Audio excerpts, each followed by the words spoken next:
드라마 중에 미생이라는 드라마가 있습니다. 이 드라마의 주인공의 이름은요, 장그래입니다. 포스터를 보시면 오른쪽 밑에 임시완 씨가 있는데요, 이분이 장그래의 역할을 감당을 했습니다. 장그래는 어린 시절에 바둑 영재 소리를 들었던 사람입니다. 정말 바둑을 천재적으로 잘 두었던 아이였는데요, 아버지가 갑자기 돌아가시는 바람에 10대 시절에 바둑에 온전히 집중하지 못하고 이제 아르바이트를 겸하면서 이 바둑이라는 것을 계속 이어가게 됩니다. 결국은 바둑에 집중하지 못하다 보니까 나중에 바둑 프로 기사가 되는 입단 테스트를 통과하지 못하게 됩니다. 계속 떨어지다가 이제 군대 가게 되고요, 바둑이라는 것은 완전히 이제 포기하게 됩니다.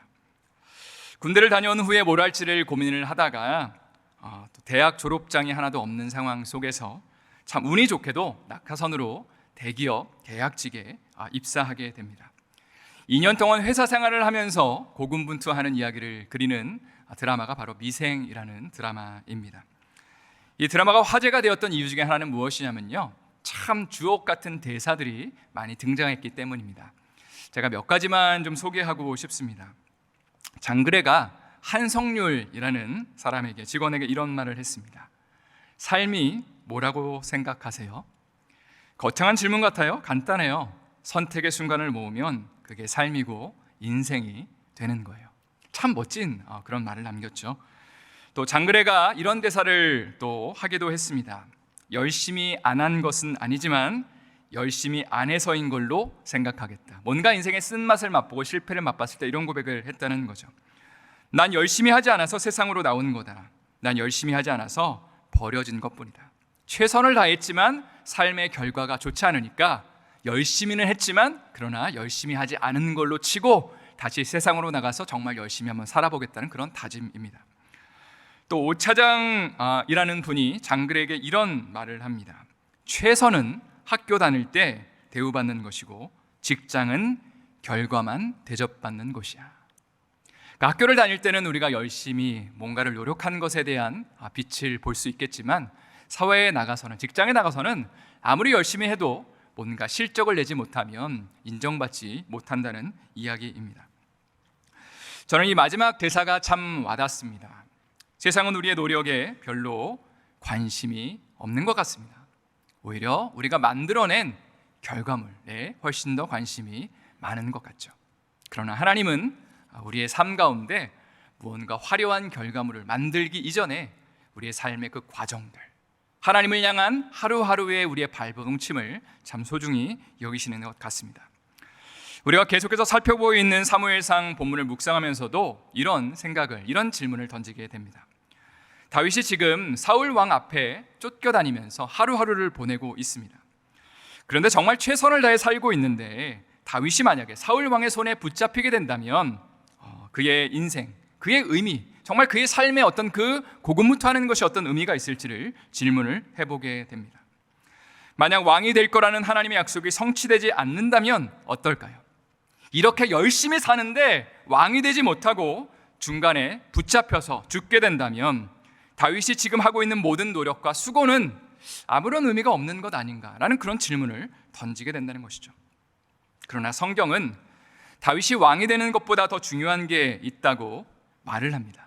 그게 뭐냐면요, 다윗이 하루하루 하나님과 동행하는 삶을 사는 것입니다. 다윗은 이것을 너무나 잘 알았기 때문에 그의 인생의 목표는요, 왕이 되는 것이 1차적 목표가 아니라 매일매일 하나님을 바라보고 하나님의 은혜 가운데 사는 것이었습니다. 그리고 하나님이 이런 모습을 보시고 다윗아 너 너무 잘했다 하시면서 그를 왕으로 올려주시죠. 그러나 사울은 정반대의 삶을 살게 됩니다. 그에게는 하루하루 주님과 동행하는 삶보다 왕의 자리를 지키는 것이 훨씬 더 소중했습니다. 중요했습니다. 그러니까 결국은 하나님이 그 왕의 지위를 뺏으시는 것이죠.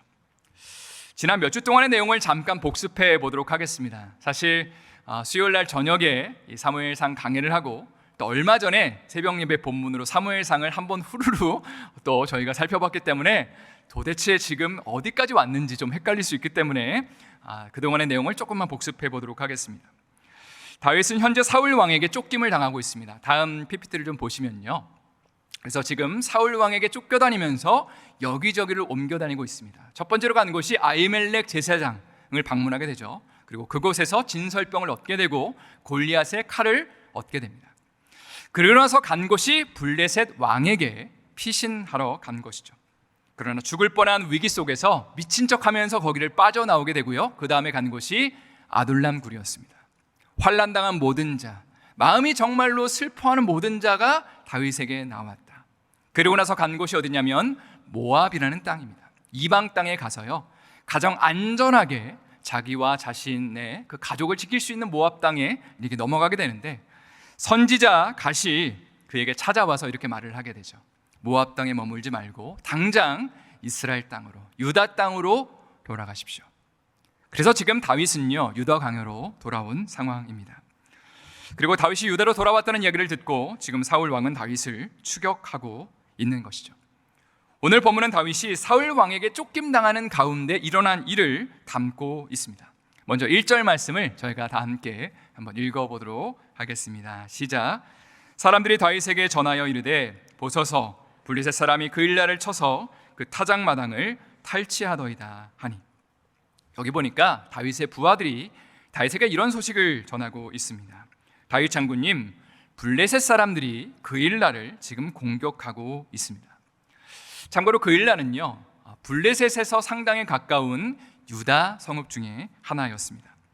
그러니까 블레셋 사람들이 우리 동족들을 지금 공격하고 있는데 어떻게 해야 하는지 지금 자신들의 보스 다윗에게 묻고 있는 것이죠. 그때 다윗이 한 일은 하나님께 묻는 것이었습니다. 하나님, 블레셋 사람들이 우리 동족을 지금 치고 있는데 우리가 가서 도와줘야 되나요? 말아야 되나요? 그때 하나님이 이렇게 말씀하시죠. 가서 도와줘라. 자, 그런데 그때 다윗과 함께한 사람들이 이렇게 반응을 합니다. 사울 왕이 우리를 치러 오는 것이 두려운데, 지금 우리가 유다 땅에 머물고 있는 것도 두려운데 어떻게 우리가 지금 그 일날을 도와줍니까? 말이 됩니까? 라고 그렇게 따져 묻게 되죠. 제코가 석자라는 속담이 있습니다. 이런 속담을 많이 들어보셨을 겁니다. 여기 보면요, 석자라는 길이의 단위가 나오죠. 한 자는 참고로 얼만큼의 길이인지 아십니까? 30.3cm가 한 자입니다. 그러면 석자는 몇 센치일까요? 90.9cm입니다. 그렇다면 자신의 코가 90cm나 된다라는 그런 의미의 속담일까요? 그런 의미가 아니고요. 제가 찾아보니까 코라는 말에 콧물이라는 의미가 담겨져 있다고 합니다. 그러니까 제 코가 석자라는 속담은요, 콧물이 석자나 지금 빠져나왔는데 아무것도 못하고 있는 상황, 닦지를 못하는 상황인데 누구를 도와주냐라는 그런 의미를 담고 있습니다. 오늘 본문에서 다윗과 함께한 사람들은 우리 코가 석자인데 도대체 누구를 도와줍니까? 라고 그렇게 다윗에게 따지고 있습니다. 그런데 그때에 다윗이 한 일은요, 4절에 나오는데요, 4절 말씀 제가 한번 읽어드릴게요. 다윗이 여호와께 다시 묻자온데 여호와께서 대답하여 이르시되 일어나 그 일나로 내려가라. 내가 블레셋 사람들을 내 손에 넘기리라 하신지라. 다윗은요, 긴가민가 하는 그 순간에 하나님 앞에 다시 묻습니다. 하나님, 정말로 도와줘야 되나요? 그때 하나님이 말씀하시죠. 도와줘.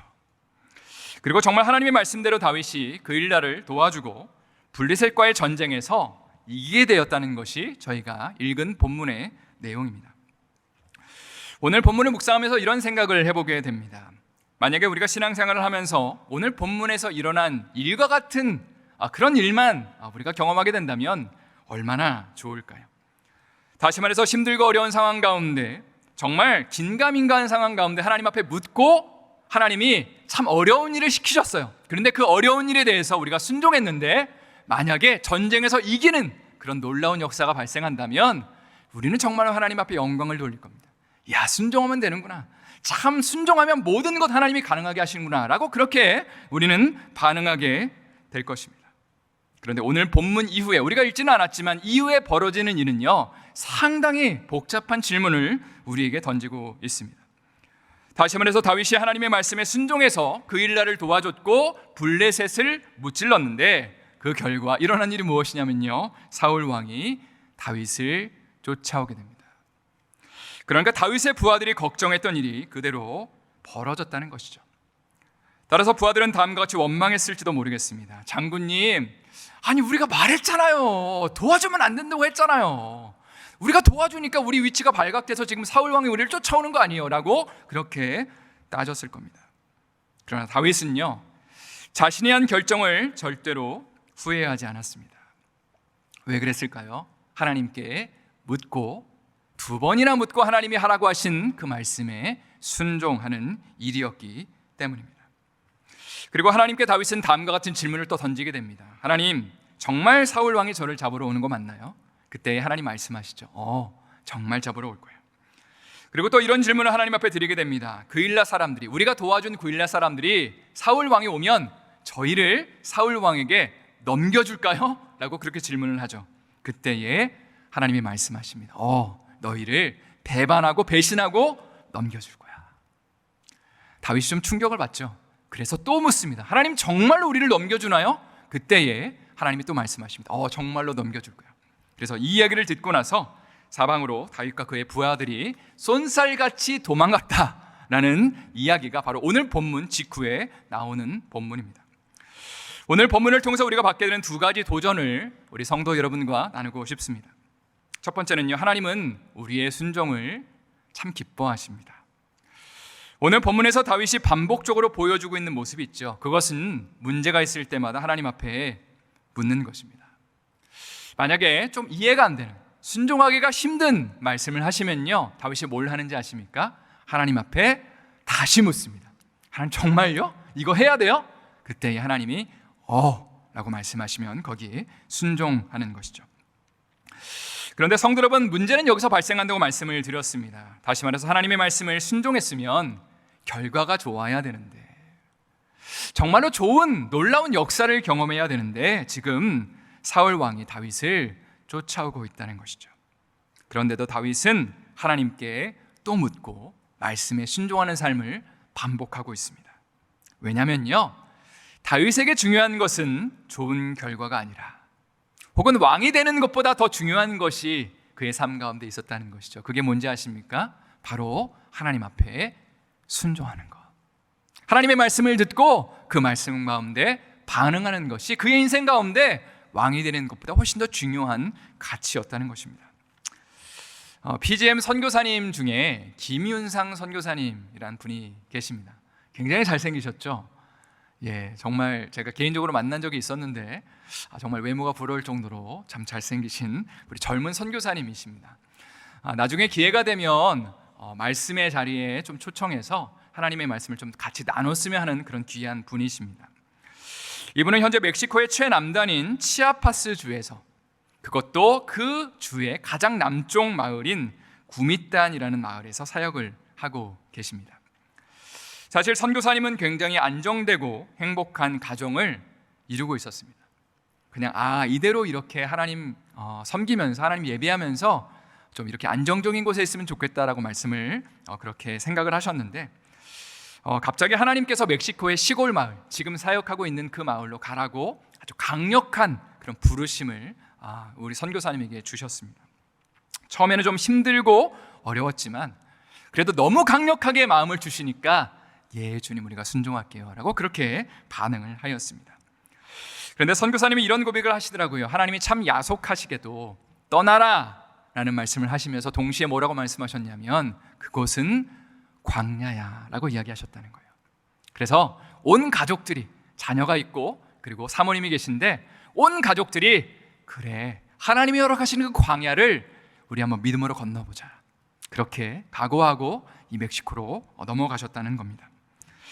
그리고 나서 일어났던 일이요, 참 아찔하고 참 힘들고 어려웠던 그런 정말 죽음의 위협을 경험하게 됩니다.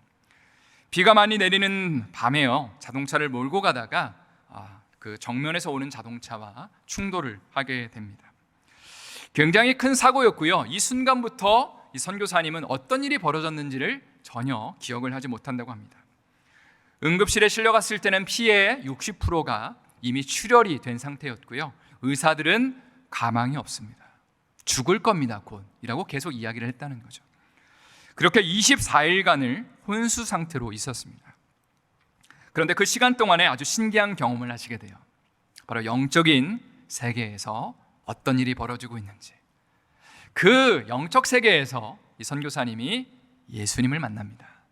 그리고 예수님을 만났는데 어떤 자리였냐면 바로 심판하시는 자리에 예수님을 만나게 됩니다. 참 신기하게 그 심판의 자리에는 사단도 와 있었다고 합니다. 그리고 조금 있다가 책에 한 권 쫙 펼쳐지더래요. 이 선교사님의 어렸을 때부터 지금 바로 이 순간까지 크고 작은 일들, 부끄러운 일들, 정말로 감추고 싶었던 그런 일들까지도 낱낱이 그 책에 기록이 되어 있었다고 합니다.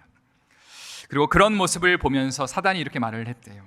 예수님, 제가 살아오는 걸 좀 보십시오. 제가 무슨 믿는 자입니까? 제가 무슨 그리스도인입니까? 라고 그렇게 공격을 하더래요.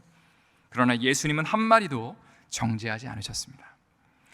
그리고 예수님의 선교사님의 삶에 대해서 이야기를 해주시면서 당신이 보시기에 가치 있게 생각하는 그런 순간들을 몇 개를 얘기를 해주셨대요. 참고로 선교사님은요, 어렸을 때부터 정말로 모범적으로 교회를 다니고 열심히 하나님을 섬겼던 분입니다. 그러니까 예배의 자리에, 선교의 자리에 드린 시간이 정말로 많았는데 예수님이 나의 삶을 보시면서 가치 있게 생각하는 그런 부분이 조금밖에 안 돼서 사실 되게 실망스러우셨대요. 아니, 내가 이렇게 열심히 살았는데 라고 그렇게 얘기하고 싶었다고 합니다. 주님이 또 이런 감동을 주셨다고 합니다. 바로 멕시코에 오기 전에 과테말라에서 가족들을 다 데리고 사업을 할 때에 사업이 쉽지 않아서 은행 계좌에 영원이 된 날이 있었대요. 아이도 있었고 아내도 있었는데 집에 돌아오자마자 정말로 자동적으로 무릎을 꿇리더래요. 너무 미안하고 너무 부끄러우니까 자동적으로 무릎을 꿇리면서 정말 간절한 기도가 나오더래요. 하나님, 제가 이제 무엇을 해야 됩니까? 하나님, 저를 좀 살려주십시오. 저를 좀 도와주십시오. 하나님이 말씀하시면 제가 순종하겠습니다. 하나님, 저를 좀 살려주십시오라고 그렇게 간구했던 그 순간을 떠올리게 하시면서 하나님이, 야, 네가 그렇게 했던 거 내가 참 기뻐한다, 참 가치 있게 생각한다라고 그렇게 마음을 부어주셨다고 합니다. 성도 여러분, 이야기를 들으시면서 어떤 생각이 드십니까? 우리 주님이 우리의 삶에서 정말 가치 있다고 여기시는 것이 무엇일까요? 넓은 집을 장만하고 좋은 차를 구입하는 걸까요? 또 요즘 우리 아이들이 대학 그 결과가 발표되고 있는데요, 아주 좋은 대학에 가는 그 순간, 하버드 대학에 가는 그 순간이 우리의 삶 가운데 가치 있는 순간일까요? 물론 모두 귀한 것이고 좋은 것입니다. 그런데 30년 지나고 40년 지나고 50년 지나면 다 지나가는 것들이죠. 언젠가 이 세상의 삶이 끝나고 하나님 앞에 우리가 자랑할 수 있는 것이 무엇일까요? 그 예수님의 심판대 앞에 섰을 때에 나의 모든 연약함들이 낱낱이 그렇게 드러나는 그 순간에 정말로 주님이 그럼에도 불구하고 우리의 삶을 돌아보시면서, 야, 너무 수고했다, 너무 참 잘했다라고 하시는 그런 순간이 언제일까요? 바로요, 힘들고 어려운 그 순간에 무릎 꿇고 하나님의 은혜를 구하는 그 순간, 특세에 나와서 하나님, 정말 제가 어떻게 하면 좋겠습니까? 하나님의 은혜를 구하고 하나님의 말씀을 구하는 그 순간을 우리 주님이 너무 기뻐하신다는 겁니다. 제가 오늘 설교를 준비하면서 기도실에 가서 기도를 하는데요, 사실 설교를 준비하는 마음이요, 항상 그렇게 막 성령 충만하지는 않습니다. 어쩔 때는 무슨 말씀을 전해야 될지, 또 설교문을 거의 작성하지만 뭔가 감동이 일어나지 않을 때도 있거든요. 그래서 말씀을 준비하다가 제가 기도실에 가서 좀 기도를 하는 시간을 가졌습니다. 목회를 감당하면서 사실 풀어야 되는 그런 수없이 많은 문제들, 그런 숙제들, 또 어려움들 앞에서 한숨이 나올 때가 참 많이 있습니다. 이런 고백이 나오죠. 그러면 주님, 제가 이것을 어떻게 풀어야 되나요? 그런데 주님이 저에게도 이런 감동을 주시더라고요. 재영아, 문제가 있기 때문에 네가 무릎 꿇을 수 있는 거야. 그리고 그 문제가 있는 가운데 내 능력을 경험할 수 있는 거야. 너의 능력을 내려놓고 나를 붙잡으면 내가 너와 함께 할게. 내가 너를 축복해 줄게. 그리고 이렇게 힘들고 어려운 순간 속에서 하나님 붙잡으며 무릎 꿇고 하나님 앞에 나가는 그것을 하나님 참 기뻐하시는구나, 하나님 참 영광 받으시는구나 라는 그런 확신을 주셨습니다. 성도님, 우리의 인생 가운데 힘들고 어려운 순간에 어떻게 해야 될까요? 한숨 쉬면서 아이고 어떡해 죽겠다 하지 마시고요, 기도의 자리에 나오셔서 하나님의 은혜를 구하십시오. 하나님의 역사를 구하세요. 하나님이 이 천지를 창조하신 주님께서 우리의 모든 것들을 주관하신다면 내가 고민하는 그 문제 가운데 내 생각으로 하지 마시고요, 주님 앞에 나와서 하나님의 은혜를 구하고 하나님의 말씀을 구하면 우리 하나님께서 당신의 지혜를 부어주십니다. 그리고 그 속에서 놀라운 역사를 우리 가운데 시작하시는 것이죠. 이런 은혜가 우리의 삶에 넘칠 수 있기를 예수님의 이름으로 축원합니다.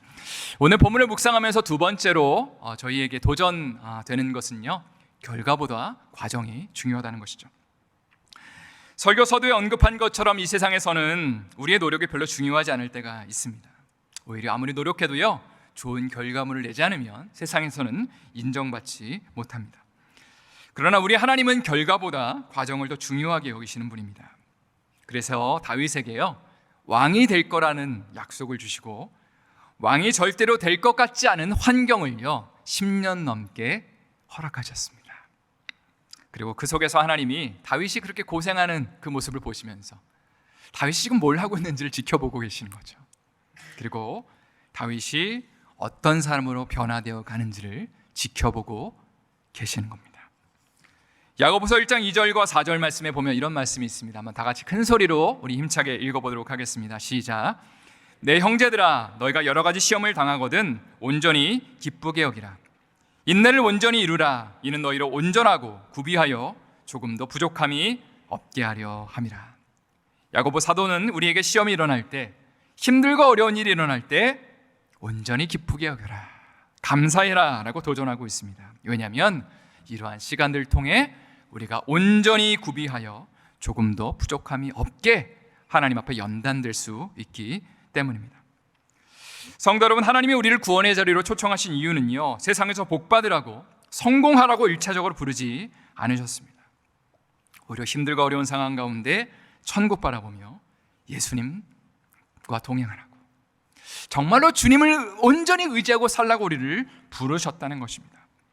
정반대로요, 정말 부족한 것이 없는 인생인데, 너무 풍족한 인생인데 오히려 그것으로 인해서 예수님 바라보지 않는다면, 천국을 예배하지 않는다면 그것처럼 비참한 인생은 없을 것입니다. 그러나 연약한 가운데 천국을 바라볼 수 있다면, 예수님 붙잡을 수 있다면 그것이 우리의 삶 가운데 진정한 축복이라는 것이죠. 마지막으로 최근에 본 영상 하나를 좀 소개하고 싶습니다.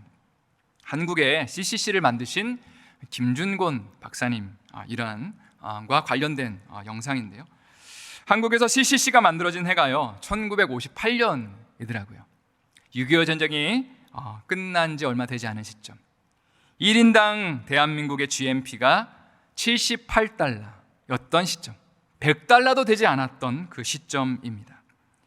정말 찢어지게 가난했던 시절에 목사님은 민족 복음화를 외치면서 정말로 이 가난하고 정말로 연약한 이 대한민국 땅 가운데 예수 그리스도의 복음을 외치는 사역을 CCC를 통해서 감당하셨습니다.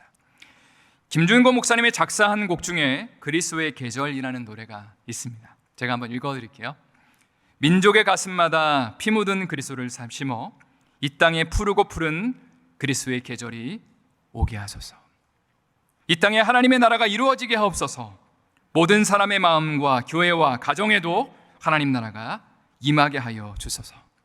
주의 청년들이 예수의 꿈을 꾸고 인류 구원의 환상을 보게 하소서. 한 손에 복음 들고 한 손에 사랑을 들고 온 땅 구석구석 누비는 나라 되게 하소서.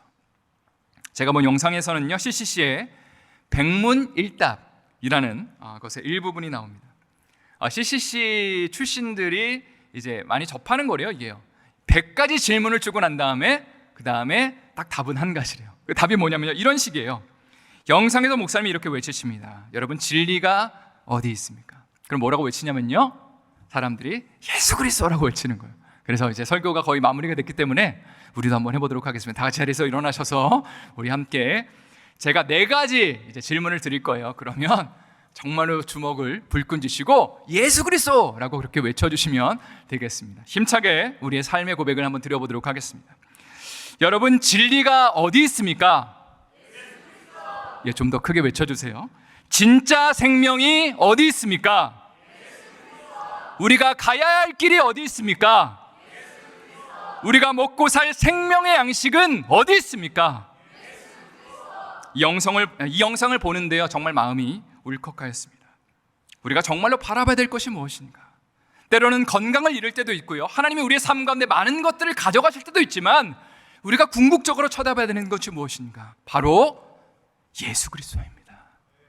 이 사순절의 기간을 보내면서, 고난주간을 보내시면서 우리가 주님 앞에 무엇을 구하시겠습니까? 힘들고 어려운 기도 제목 가지고 나오셨겠지만, 정말 눈물을 흘릴 수밖에 없는 상황이겠지만, 그 마음 가운데 정말 하나님 앞에, 주님 다른 건 몰라도 주님을 나는 포기할 수 없습니다. 예수님 붙잡고 예수님을 정말로 끝까지 따라가는 나의 삶이 되게 해달라고 고백하는 우리 삶 되시기를 예수님의 이름으로 축원합니다.